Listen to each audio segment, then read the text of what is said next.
Good morning everybody, જય શ્રી સ્વામિનારાયણ।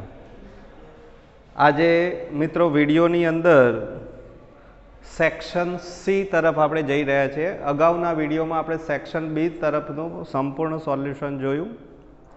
તો ગુજરાત માધ્યમિક અને ઉચ્ચતર માધ્યમિક શિક્ષણ બોર્ડ દ્વારા આપેલું આ જે પેપર છે એ પેપરનું સોલ્યુશન એટલા માટે કરી રહ્યા છીએ કે આવનાર પેપર તમારે કેવી રીતે પૂછાવાનું છે અને તમે કેવી રીતે એને સપ્લિમેન્ટરીની અંદર લખશો, આ તમામ માહિતી તમારા સુધી પહોંચે એ એનો મુખ્ય અર્થ છે। નવો સેક્શન નવા પાને આપણે લખીએ છીએ। આગળના પેજ ઉપર ભલે 3 જ લીટી ભરાઈ કે 1 જ લીટી ભરાઈ, તો આપણે આખું પેજ કોરું છોડી દઈએ અને નવો જ્યારે સેક્શન્સ આવે ત્યારે નવો સેક્શન આપણે નવા પાને શરૂ કરીએ છીએ। આ માહિતી આપણને હોવી જોઈએ। સેક્શન સી અહીંયા શરૂ થાય છે ક્વેશ્ચન નંબર 33 થી। તો 33 નંબરથી 41 નંબર સુધી એ ખાલી ફંક્શન્સ છે, 9 માર્ક્સના ફંક્શન્સ છે અને 9 માર્ક્સના જે ફંક્શન્સ છે તમારે આઈડેન્ટિફાઈ જ કરવાના છે। બધામાં ઓપ્શન્સ આપેલા છે મિત્રો, તમને અહીંયા મેં ઓપ્શન્સ બતાવ્યા નથી, આપણે ઓપ્શન્સ લખ્યા નથી, પણ મેચિંગમાં શું આવશે, એ અને બી વિભાગ આવશે। બી વિભાગમાં 4 જવાબો આપેલા હશે, તમને 3 વાક્યો આપ્યા છે, 33, 34 અને 35 ની સામે કેટલા જવાબ હશે? કેટલા જવાબ હશે? એટલે 4। કયા વિભાગમાં હશે? એ, બી, સી અને ડી, એ રીતે 4 ઓપ્શન્સ આપ્યા હશે। હવે આપણે કયા ટોપિકની વાત કરીએ છીએ? ફંક્શન્સ।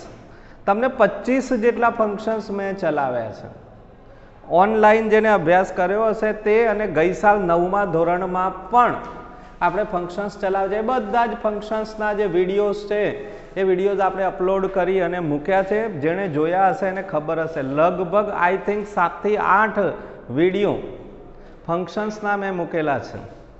એમાં ડિગ્રી જે છે, ડિગ્રીના 2 વિડીયો સ્પેસિફાઈ મૂકેલા છે આપણે, પોઝિટિવ, કમ્પેરેટિવ, સુપરલેટિવ ડિગ્રીના 8 પ્રકારના વાક્યો સમજાવ્યા છે। આ વિડીયોઝને ન જોયા હોય તો હજુ પણ મેં કહ્યું તે પ્રમાણે સબસ્ક્રાઈબ કરી અને એ જોઈ લેજો, તો ફંક્શન્સમાં વિશેષ ખ્યાલ આવશે। કયા ફંક્શન્સને યાદ રાખવા માટે શું કરવાનું, દરેકમાં ક્લુ આપેલી છે આપણે। અને આ 9 માર્ક્સ છે, 9 માર્ક્સ એટલે તમે સમજો છો કેટલા બધા ટકા થયા અને કેટલા ટકા પેપર થયું। આપણે 15% પેપર તો તમારું ખાલી ફંક્શન્સનું થયું, તો આપણને આ 9 માર્ક્સ એમને મળે એમ છે। ફક્ત અંદરથી તમારે કઈ લખવામાં, ફક્ત ને ફક્ત કયું ફંક્શન્સ આ વાક્યમાં છે એ જ વિચારવાનું રહેશે।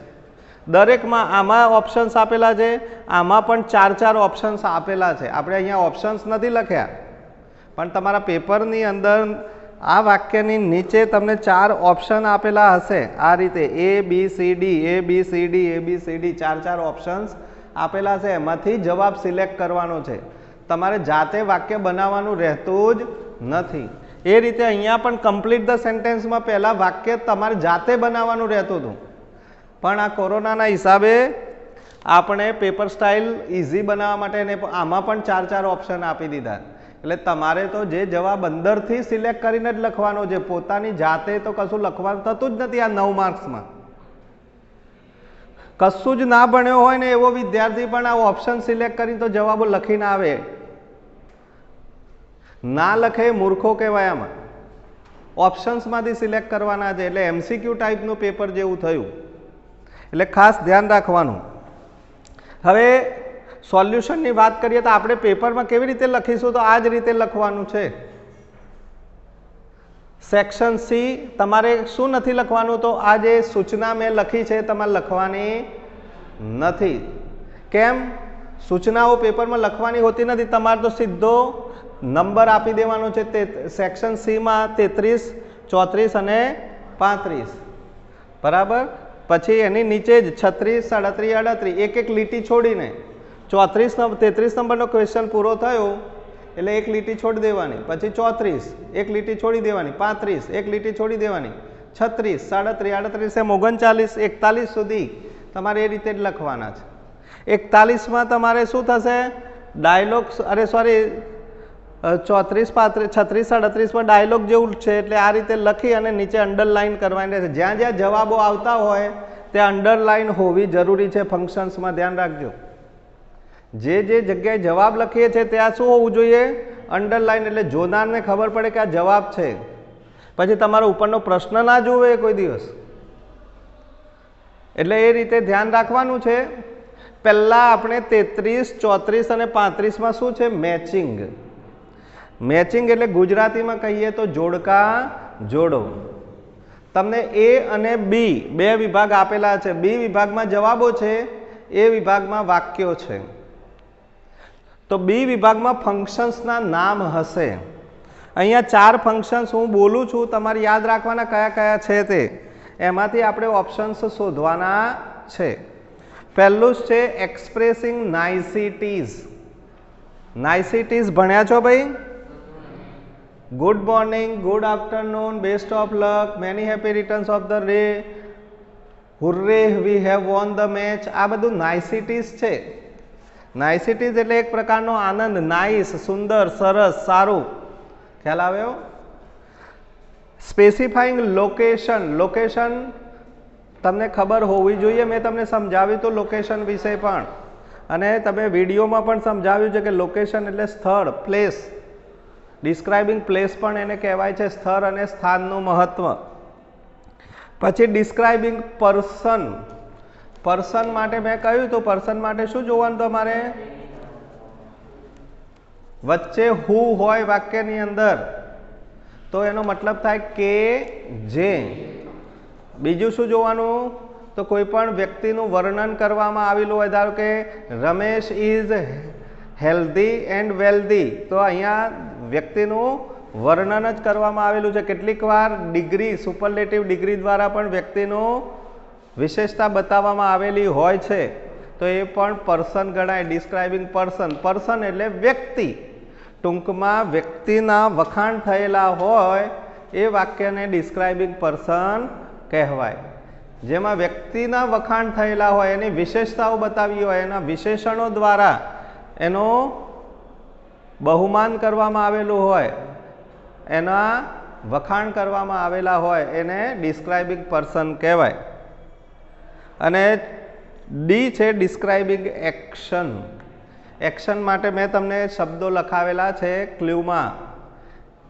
એનાઉન્સ, ડિક્લેર અથવા બાય વગરની પેસિવ રચના, બરાબર. અને કોઈ પણ એક્શન્સ હોય ત્યારે ખાલી ક્રિયાઓ બતાવવામાં આવેલી હોય. વાક્ય વાંચીને ખબર પડવી જોઈએ કે અહીંયા એક્શન એટલે ક્રિયા, ક્રિયાપદોનું મહત્વ આપવામાં આવેલું હોય કે આ વાક્ય ક્રિયા બતાવવા માટે થઈ છે. ધારો કે my mother is making some tasty food in the kitchen, તો અહીંયા આ આખા વાક્યની રચના થઈ છે કે ભાઈ રસોડામાં ટેસ્ટી ફૂડ મારી મમ્મી બનાવી રહી છે. તો અહીંયા એક્શન બતાવવામાં આવેલી છે કે મારી મમ્મી શું કામ કરી રહી છે. અથવા આઈ એમ ડુઈંગ માય હોમવર્ક, હું મારું હોમવર્ક કરી રહ્યો છું. તો તમે અહીંયા ક્રિયા બતાવવાનો પ્રયત્ન કર્યો છે, એટલે ક્રિયા દ્વારા જે કંઈ પણ વર્ણન કરવામાં આવે એને એક્શન કહેવાય. તો આવા 4 ઓપ્શન્સ આપેલા છે. 4 ઓપ્શન્સમાંથી પહેલું વાક્ય છે કે Manthan who is my cousin sings well, તો અહીંયા શું આવશે? Describing person. તો અહીંયા તમારે જવાબ લખી દેવાનો, અંદર જોઈને સ્પેલિંગ મિસ્ટેક ન થાય એ રીતે. ડિસ્ક્રાઇબિંગ પર્સન એટલે તમારો 1 માર્ક ક્લિયર થઈ જાય. અહીંયા મેં તમને ક્લ્યુ આપેલી છે કે વાક્યની વચ્ચે હુ હોય તો એનો મતલબ થાય છે કે જે. તો ત્યાં આગળ એ ડિસ્ક્રાઇબિંગ પર્સનનું વાક્ય છે, કારણ કે અહીંયા મંથન કે જે મારો કઝિન છે સારું ગાય છે. અહીંયા વ્યક્તિની વિશેષતા બતાવવામાં આવેલી છે કે મારો ભાઈ કઝિન એટલે પિતરાઈ ભાઈ એ સારું ગાઈ શકે છે, એટલે અહીંયા ડિસ્ક્રાઇબિંગ પર્સન છે. ખાસ કરીને વચ્ચે હુ વાળા વાક્યો હોય છે. એ સિવાય પણ મેં ડિસ્ક્રાઇબિંગ પર્સનમાં તમને કહ્યું કે કોઈ પણ વ્યક્તિની વિશેષતાઓ બતાવવામાં આવેલી હોય, વાક્ય વાંચીને સમજવાનો પ્રયત્ન કરવાનો. બીજું વાક્ય છે the result was declared last week. Action. હાલ જ મેં કહ્યું ડિક્લેર્ડ, એનાઉન્સ જેવા શબ્દો હોય અથવા બાય વગરની પેસિવ રચના પણ છે. આ રિઝલ્ટથી વાક્ય શરૂ થાય છે. રિઝલ્ટ વોઝ ડિક્લેર, રિઝલ્ટ એ કરતા નથી, કર્મ છે એટલે પેસિવ રચના ગણાય. એટલે એ રીતે મેં કહ્યું બાય વગરની પેસિવ રચના હોય તો પણ કયું કહેવાય? એક્શન્સ. એટલે ડિસ્ક્રાઇબિંગ એક્શન. અહીંયા તમે લખો એટલે બીજો માર્ક ક્લિયર થાય તમારો.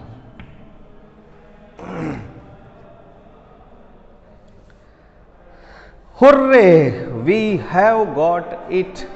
હવે તમારી પાસે બે જ બચ્યા છે અને લોકેશન તો છે ને અહીંયા, એટલે બચ્યું તો કયું? નાઇસિટીઝ. તો એક્સપ્રેસિંગ નાઇસિટીઝ, એક્સપ્રેસિંગ નાઇસિટીઝ, NICITIES. સ્પેલિંગ ખાસ બોલીને લખવાનું, અંદર જોઈને લખવાનો સ્પેલ. યસ, નાઇસિટીઝમાં સી છે ને? હા, NICE, બરાબર. નાઇસ એટલે સુંદર. NICETIES, નાઇસિટીઝ. તો અહીંયા જે જવાબ લખીએ છીએ એના નીચે પેન્સિલથી અંડરલાઈન હોવી જરૂરી છે. અને બીજી વસ્તુ, એક એક લીટી છોડી દો દરેકની અંદર, એટલે તમારું લખાણ પણ સુંદર લાગે. જવાબ આંખે ચોંટવો જોઈએ, પેલાને આમ જોતાની સાથે જવાબ જ દેખાવો જોઈએ, એવું એટ્રેક્શન જવાબનું હોવું જોઈએ. પેપર સેટર તમારું આ વાક્ય વાંચવા જ ના રહે, સીધા 3 જવાબો હશે, એના મગજમાં તો હજારો પેપર જોતો હોય એટલે શું થાય? જવાબ જ હોય મગજમાં. સટ જોઈને ખરું કરીને 3 માર્ક મૂકીને આગળ જ ચાલે. એટલે ખાસ ધ્યાન રાખવાનું છે તમારે આ બાબતે કે એની નજર જવાબો પર હોય ને જવાબમાં સ્પેલિંગ મિસ્ટેક હશે ને તો એ ગોળ રાઉન્ડ કરશે. એટલે આપણે અંદરથી જ્યારે જવાબ લખવાના હોય ત્યારે ચોકસાઈપૂર્વક જવાબ લખવા પડશે. એ પછી મિત્રો 36, 37 અને 38 એમાં કેવી રીતે આપવામાં આવ્યું છે? તો choose and write the appropriate response to complete the conversation. અહીંયા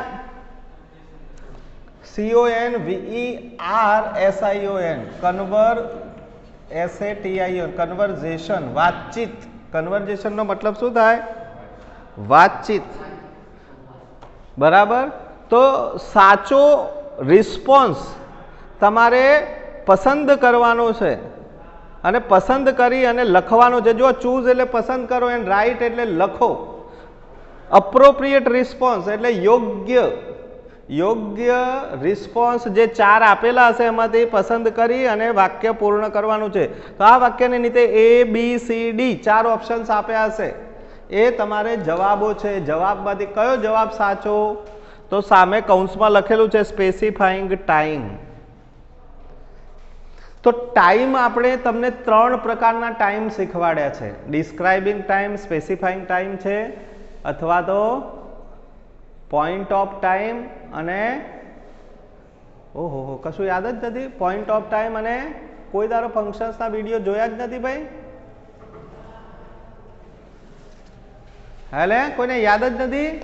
duration of time, point of time અને સ્પેસિફાઈંગ ટાઈમ, 3 પ્રકારના ફંક્શન સમજાવ્યા છે ટાઈમમાં. એક ટાઈમ નથી. અને એમાં સ્પેશિયલી આપ્યું જ છે કે આવું વાક્ય હોય તો સ્પેસિફાઈંગ ટાઈમ કહેવાય, આવા વાક્યો હોય તો પોઈન્ટ ઓફ ટાઈમ કહેવાય, ને આવા વાક્યો હોય તો ગઈ વખતે 9માં સમજાયેલું છે, એટલે ડ્યુરેશન ઓફ ટાઈમ કહેવાય એમ. તો તમે જોયા જ નથી વિડીયો મારા? જોયા છે ખરા? તો કેમ કશું યાદ નથી? ટાઈમના 3 ફંક્શન્સ છે. અહીંયા આર્ય કે છે when do you do your homework. When થી જ્યારે પણ પ્રશ્ન પૂછવામાં આવે ત્યારે જવાબમાં હંમેશા સમય મળે છે. તું તારું ગૃહ કાર્ય ક્યારે કરે છે? તો અહીંયા સ્પેસિફાઈંગ ટાઈમ કયો છે? તો આને જવાબો આપ્યા છે. 4 ઓપ્શન વાંચું છું. I like to do homework, આ એનો જવાબ નથી. મને ગૃહ કાર્ય કરવું ગમે છે એનો જવાબ નથી. Either my mother or my father does my homework, આ પણ સમય નથી. કાં તો મારા પપ્પા અથવા મારી મમ્મી મારું હોમવર્ક કરે છે. I do my homework at 6 o'clock in the morning. તો આ જવાબ સાચો છે. તો અહીંયા તમારે શું લખવાનું? જુઓ કયો જવાબ સાચો છે? સી. તો આ સી લખી અને ગોળ રાઉન્ડ કરવાનું અને લખવાનું આખું વાક્ય આઈ ડુ માય હોમવર્ક. આ સાચી રીત છે જવાબ લખવાની, ધ્યાન રાખજો. I do my homework at 6 o'clock in the morning.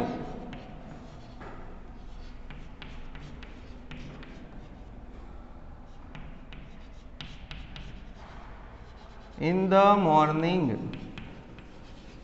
તમારે આવું કૌંસ લખવાનો થશે નહીં, એટલે આખું વાક્ય સરસ રીતે લખવાનું થશે. એ જવાબ લખાઈ ગયા પછી એક લીટી છોડી દેવાની ને પછી બીજો નંબર આપવાનો. તમે હું સાઈડમાં નંબર આપું છું એના કરતાં તમે ઉપર પણ નંબર આપી શકો. જો કે મેચિંગમાં નહીં અપાય, પણ આવા વાક્યોમાં તમે અહીંયા 36 નંબર આપી શકો. 36 પછી એક લીટી છોડી 37 નંબર લખીને પછી બીજું વાક્ય. એ રીતે આખા વિભાગ જ ઉપર નંબર આપો તો સરસ લાગે અને નંબર પણ દેખાય એવો વ્યવસ્થિત. આંકડાઓ ઘણી વખત 9 કરીએ ને આપણને 7 જેવો લાગતો હોય છે, 6 કરીએ કશો બગડો કરીએ ને એકડા જેવો લાગતો હોય છે, ઘણાના બગડા એકડા જેવા હોય છે. એટલે એ જો નંબર પેલાના મગજમાં ખોટો બેઠો ને એના મગજમાં પેપર જોનારને હોય કે 5 નંબરમાં જવાબ આ જ હોય, 6 નંબરમાં આ જ હોય, એવી રીતે. પછી આગળનું છે જુઓ, why do you get poor marks in maths. ભવ્યએ મોન્ટુને પ્રશ્ન કર્યો છે કે તારે મેથ્સમાં ખરાબ માર્ક્સ, ઓછા માર્ક્સ કેમ છે? Showing reason and result. તો વાયથી પ્રશ્ન પૂછાય ત્યારે રીઝન, કારણ પૂછવામાં આવે છે, બરાબર. અહીંયા રીઝન અને રિઝલ્ટ બંને માંગ્યું છે. આમ તો એકલું રિઝલ્ટ હોય ને તો ટુ વાળી વાક્ય રચના અથવા સો ધેટ વાળી વાક્ય રચના કહી છે આપણે, પણ અહીંયા રીઝન અને રિઝલ્ટ બંને છે એટલે બીકોઝ થી જવાબ હશે. હા, તો maths is very difficult subject. આ એનો જવાબ નથી, કારણ કે જવાબ છે ખરો, જવાબ સાચો છે કે મેથ્સ મારા માટે ડિફિકલ્ટ છે, પણ રીઝન અને રિઝલ્ટ નથી આપ્યું. રીઝન અને રિઝલ્ટ બતાવવા માટે બીકોઝનો ઉપયોગ, સો ધેરફોરનો ઉપયોગ કરવો પડે. I get poor result because I don't like maths. આ બીકોઝ થી જવાબ આપ્યો છે એટલે એ રીઝન કહેવાશે. અને રિઝલ્ટ પણ આપ્યું છે કે જો રિઝલ્ટ શું આવ્યું આમાં? પુઅર રિઝલ્ટ, એ રિઝલ્ટ કહેવાય. અને મને મેથ્સ ગમતું નથી એ એનું કારણ કહેવાય. રીઝન એટલે કારણ અને રિઝલ્ટ એટલે પરિણામ. એટલે બંને વસ્તુ આમાં છે, માટે રીઝન અને રિઝલ્ટ માટે કયો ઓપ્શન સાચો છે? બી. તો અહીંયા આપણે બી લખીશું. I get poor result because. આવું ભેગું ભેગું પેપરમાં ના થઈ જવું જોઈએ. આપણે તો જગ્યા ના અભાવે તમારે આ બધું ભેગું ના થઈ જવું જોઈએ.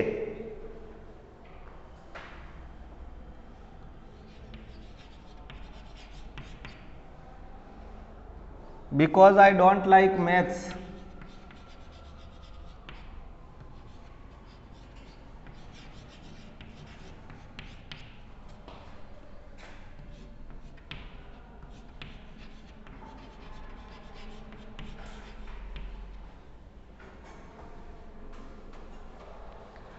અડત્રીસ નંબરનો ક્વેશ્ચન જુઓ. હરિતા શું કહે છે? ખાલી જગ્યા અને સિકિંગ ઇન્ફોર્મેશન પહેલામાં આપેલું છે. હવે તમે જુઓ અહીંયા છે ને સંવાદ કહેવાય, આ ડાયલોગ છે. રિસ્પોન્સ એટલે કન્વર્ઝેશન એટલે વાતચીત. વાતચીત કરવા માટે પ્રશ્ન જવાબ હોઈ શકે. હવે જો નીચે પ્રશ્ન હોય તો ઉપર જવાબ હોય, ઉપર જવાબ હોય તો નીચે પ્રશ્ન હોય, તો જ વાતચીત થાય. સિકિંગ ઇન્ફોર્મેશનનું જો તમે ફંક્શન્સ ભણ્યા હોય અને સમજ્યા હોય તો તમને ખબર પડે કે એ વાક્ય મોટા ભાગે પ્રશ્નાર્થ વાક્ય જ હોય. માહિતી મેળવવા માટે પ્રશ્ન કરવો પડે. એવા બે ફંક્શન્સ છે, એક સિકિંગ ઇન્ફોર્મેશન અને બીજું કયું ખબર છે તમને? કોઈને યાદ છે? Inquiry as nature. Seeking information અને બીજું કયું છે? Inquiry as nature. એ પણ શું છે? પ્રશ્નાર્થ વાક્ય જ હોય, કોઈ ઇન્ક્વાયરી કરવી હોય, પૂછપરછ કરવી હોય તો કેવી રીતે કરાય? કેવી રીતે કરાય? લે પ્રશ્નથી બોલો ને, લે મગજ નથી કે શું છે? પૂછપરછ એટલે ઇન્ક્વાયરી, એટલે પ્રશ્ન પૂછો તો જ જવાબ મળે ઇન્ક્વાયરીથી. તો અહીંયા જવાબ તમારે જોવો પડે. જો સ્પંદને શું જવાબ આપે છે? It is near the bus station. આ જવાબ ઉપર પ્રશ્ન આધાર હોય, તે બસ સ્ટેશન નજીક આવેલું છે. તો ઉપર કયો પ્રશ્ન એવો પૂછીએ તો એનો જવાબ એ આવી શકે? તો જુઓ, પહેલો પ્રશ્ન છે હાઉ ઇઝ ધ એટીએમ. આ આવે નહીં જવાબ. હાઉ એટલે કેવું છે, કેવું નથી પૂછવાનું. When will you withdraw money from the ATM. When થી સમય પૂછ્યો હોય, આ સમય નથી પૂછવાનું, સ્થળ પૂછવાનું છે. એટલે વેર ઇઝ ધ એટીએમ, આ જવાબ સાચો છે. તો અહીંયા સી જવાબ છે. Where is the ATM. Anjali Tarak Mehta. Where is the ATM. ATM ક્યાં છે? તો જવાબ સાચો છે કે it is near the bus station. એટલે સિકિંગ ઇન્ફોર્મેશનમાં આવા પ્રશ્નો પણ હોઈ શકે, અને લોકેશન પણ કહી શકાય. It is near the bus station. ઈ કણે ખાલી જગ્યા હોય અને ઉપર એવો પ્રશ્ન આપ્યો હોય તો અહીંયા કયું ફંક્શન બની જાય? આ કયું ફંક્શન બને? લે it is near the bus station. આ વાક્યમાં કયું ફંક્શન છે? હતું હશે ગાંડાઓ. આ પ્રશ્ન, આ જે ખાલી જગ્યા છે તે લોકેશન. આ વાક્યમાં લોકેશન છે ને આ વાક્યમાં સિકિંગ ઇન્ફોર્મેશન છે. કાલ તો સમજાવ્યું તું લે, નિયર, બિસાઇડ, બિફોર, આફ્ટર, આ બધા જે શબ્દો હોય તો એ લોકેશન બતાવતું હોય. સાલા મોબાઈલમાં એટલી ખબર નથી પડતી લોકેશન એટલે શું. એ my house is near the town hall, એ શું છે? લોકેશન છે. અને અહીંયા રિમૂવલ, હવે જે છે એ તમારે શું કરવાનું છે ભાઈ? કમ્પ્લીટ ધ સેન્ટેન્સ છે. શું છે? Complete the sentence. આ પહેલા આવતું હતું ત્યારે વાક્ય જાતે પૂર્ણ કરવાનું પૂછાતું હતું, પણ આ વખતે તમને 4 ઓપ્શન્સ એમાં પણ આપેલા છે. એટલે તમારે જાતે લખવાનું તો કશું થવાનું જ નથી. આમાં ખાલી 4 ઓપ્શનમાંથી સિલેક્ટ કરવાનું છે. આ રીતે 4 ઓપ્શન આપેલા છે, ABCD ABCD ABCD. પણ વાક્ય કેવી રીતે પૂર્ણ કરવાનું? તો કૌંસમાં આપેલું છે ફંક્શન્સનું નામ. એ ફંક્શનનો ઉપયોગ થયેલો હોવો જોઈએ. તો અહીંયા પહેલું વાક્ય આપ્યું છે remove the back cover of the mobile. Remove એટલે દૂર કરવું. મોબાઈલના પાછળનું કવર એને દૂર કરો. For removing the battery, battery કાઢવા માટે. Take out the battery, take out એટલે બેટરીને બહાર કાઢવા માટે. As your mobile is not working, કારણ કે તમારો મોબાઈલ કામ કરતો નથી. કારણ કે તો ક્યારે આવે? રીઝન પૂછ્યું હોય ત્યારે. જવાબો બધા સાચા છે, પણ અહીંયા બતાવવાનું શું છે? પ્રોસેસ. તો પ્રોસેસ માટે કયું વાક્ય આવે? For removing the battery. Remove the back cover of the mobile for removing the battery. બરાબર. અચ્છા, ટેક આઉટ ધ બેટરી એવું કેમ ના આવે? બેટરી બહાર કાઢવા માટે એવું કેમ ના આવે? પ્રોસેસ. પ્રોસેસ નહીં, વચ્ચે એન્ડ મૂકેલો હોય ને, મોબાઈલ પછી એન્ડ મૂક્યો હોય ને તો આવી જાય. કારણ કે 2 વાક્યો આજ્ઞાર્થ થાય. બે આજ્ઞાર્થ વાક્યો વચ્ચે કોઈ સંયોજક વડે કેવી રીતે જોડાય? જવાબ સાચો છે, ટેક આઉટ ધ બેટરી, પણ વચ્ચે એન્ડની જરૂર પડે. શાની જરૂર પડે? અને એને એન્ડ નથી મૂક્યો ને એટલે એ જવાબ ન આવે. જો મોબાઈલ પછી એન્ડ મૂકી દે ને ખાલી તો જવાબ બદલાઈ જાય. ધ્યાન રાખજો. Stand up and come here, આપણે નથી કહેતા stand up and come here, ઊભો થા ને અહીંયા ઊભો થા અને અહીંયા આવ. સ્ટેન્ડ અપ કમ હિયર એમ ના બોલાય. સમજ્યા? એમ અહીંયા એને કહ્યું તો છે કે ભાઈ remove the back cover of the mobile, મોબાઈલનું પાછળનું કવર કાઢો. એન્ડ એમ લખ્યું હોત તો take out the battery, battery બહાર કાઢો, પણ એન્ડ નથી એટલા માટે ફોર રિમૂવિંગ ધ બેટરી સાચો જવાબ છે. આ ધ્યાન રાખવાનું, four removing the battery.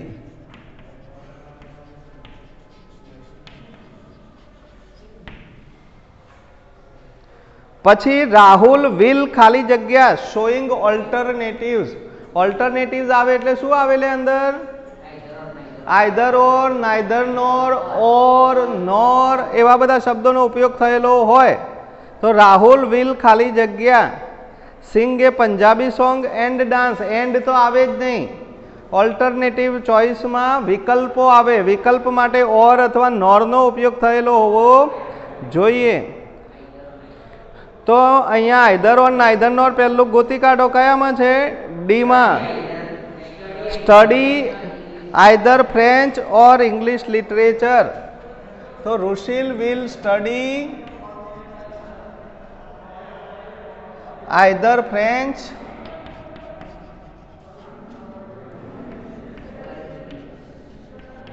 Or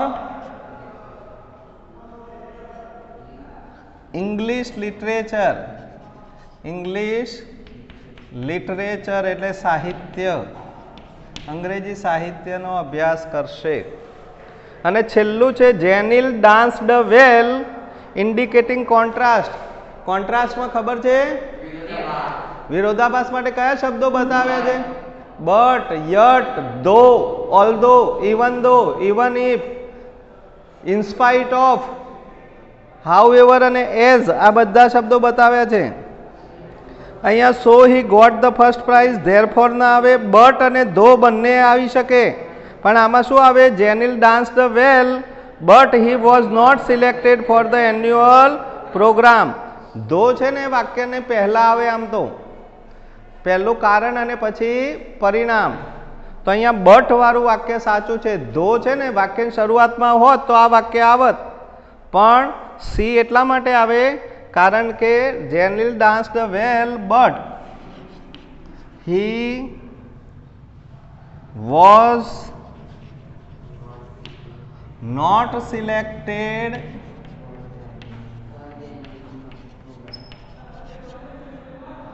four the annual programme.